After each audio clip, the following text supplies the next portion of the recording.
বাংলা চলচ্চিত্র জগতের একজন অন্যতম জনপ্রিয় অভিনেত্রী হলেন সুদীপ্তা চক্রবর্তী।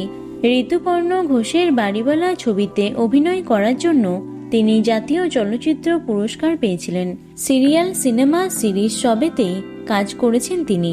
কর্মজীবনের পাশাপাশি অভিনেত্রীর ব্যক্তিগত জীবন নিয়েও দারুণ চর্চা হয়। বর্তমানে কাজের পাশাপাশি তিনি একজন আদর্শ মা এবং স্ত্রী। তবে অনেকেই জানেন না, অভিনেত্রীর প্রথম সংসার সুখের ছিল না। ভালোবেসে জনপ্রিয় অভিনেতাকে বিয়ে করলেও টেকেনি সেই সংসার। কেন ভেঙেছিল অভিনেত্রী সুদীপ্তা চক্রবর্তীর প্রথম বিয়ে? সুদীপ্তার প্রথম স্বামী ছিলেন জনপ্রিয় অভিনেতা রাজেশ শর্মা। টলিউডে কাজ করার সময়ে পরিচয় হয়েছিল তাদের। প্রথমে বন্ধুত্ব এবং তারপরে প্রেম। 2004 সালে 7 পাকে বাঁধা পড়েছিলেন রাজেশ এবং সুদীপ্তা।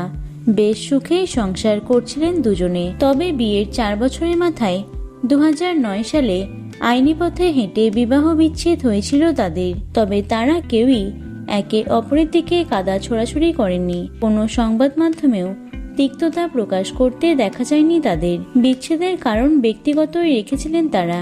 তবে শোনা যায়, ব্যক্তিগত জীবনে তাদের মতবিরোধ এবং মানবাভিমান থেকেই তারা এমন সিদ্ধান্ত নিয়েছিলেন। বিচ্ছেদ হলেও পেশাদারিত্ব বজায় রেখেছেন দুজনে। এরপর 2014 সালে পরিচালক অভিষেক সাহার সঙ্গে দ্বিতীয়বার গাঁটছড়া বাঁধেন অভিনেত্রী।